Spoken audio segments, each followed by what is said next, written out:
Bonjour à toutes et à tous, c'est l'heure de votre récap hebdomadaire avec Guinée Gouv. On vous résume l'essentiel de l'actualité gouvernementale de la semaine. C'est parti. On commence par une actualité majeure. Le président de la République, son Excellence le général Mamadi Doumbouya, a déposé officiellement son dossier de candidature à la Cour suprême ce 3 décembre 2025, confirmant sa volonté de poursuivre ses œuvres de refondation de l'État et de moralisation de la vie publique.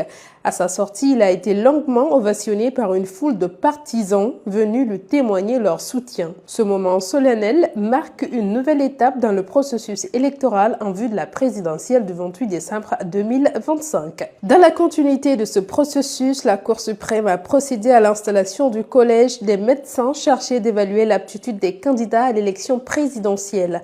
Ce collège, composé de spécialistes en médecine légale, cardiologie, neurologie et psychiatrie, a pour mission de garantir que les candidats disposent des capacités requises pour diriger l'État. Les magistrats ont insisté sur la neutralité, la rigueur scientifique et l'intégrité. Sur le plan militaire, l'armée guinéenne a célébré le 67e anniversaire de sa création le 1er novembre 2025.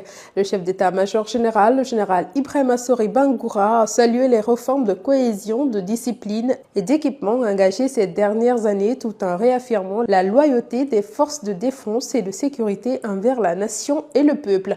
En matière d'infrastructures stratégiques, les premiers navires destinés à transporter le minerai de fer de Simandou ont été réceptionnés au port de Morebaya dans la préfecture de Forêt-Caria. La cérémonie présidée par Djiba Diakité a marqué une étape décisive du projet Simandou. Déjà, 72 km de voies ferrées et des infrastructures portuaires sont opérationnelles, tandis que la production augmentera progressivement sur 30 mois jusqu'à atteindre sa pleine capacité. Par ailleurs, le gouvernement a lancé le projet de connectivité de 2200 écoles publiques en partenariat avec l'UNICEF et l'UIT.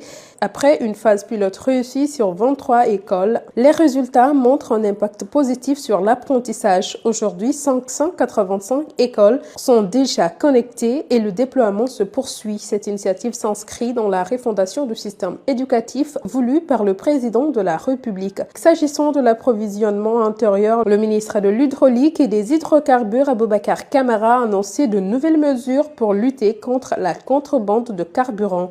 La SONAP et les services de sécurité intensifient les contrôles sur le terrain.